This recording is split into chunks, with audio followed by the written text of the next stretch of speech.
Hello friends, आज આપણે બનાવીશું વેજીટેબલ બિરયાની।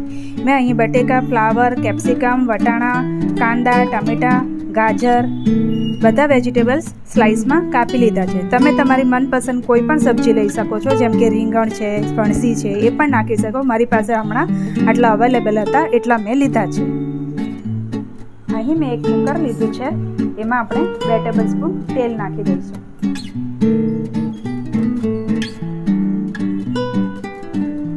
एक चमची देसी घी नाखी दईशुं। तेल गरम थाय एटले 1 टीस्पून जीरु नाखी दईशुं।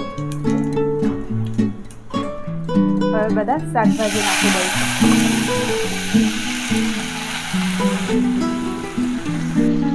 गैसनी फ्लेम लो राखी बधुं सारी रीते मिक्स करी लईशुं। हवे एमां मसाला करी दईशुं।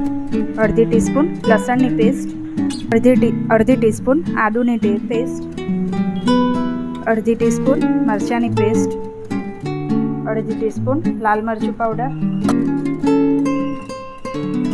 अर्धी टीस्पून हळदर,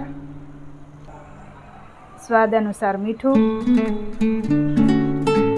अर्धी टीस्पून गरम मसालो पाउडर, अर्धी टीस्पून बिरयानी मसाला બધું બરાબર મિક્સ કરી લઈશું।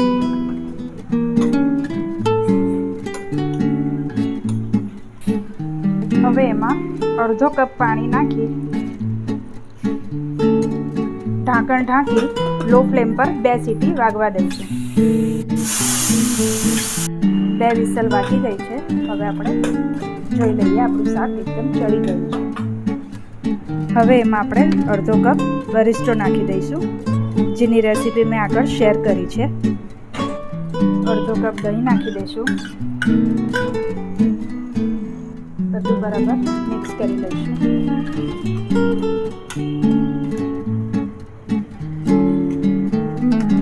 મેં અહીં એક મોટું વાસણ લઈ લીધું છે, જેમાં આપણે બિરયાની પાથરશું।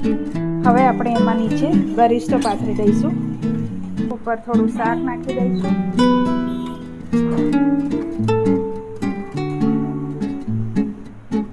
અહીં પહેલાથી જ બાસમતી રાઈસ ઓસાવીને રેડી કરી લીધો છે।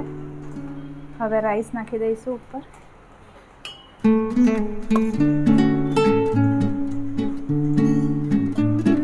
પાછું સેકન્ડ લેયર શાકનું બનાવીશું।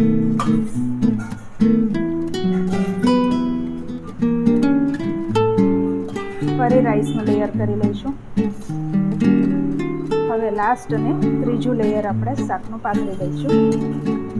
ઉપર લાસ્ટ લેયર રાઈસનું કરી દઈશું।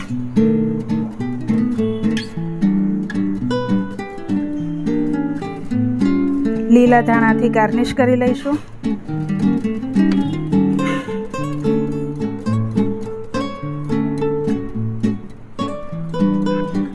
ચીઝ નાખ્યા બાદ હવે આપણી વેજીટેબલ બિરયાની રેડી થઈ ગઈ છે। Thank you.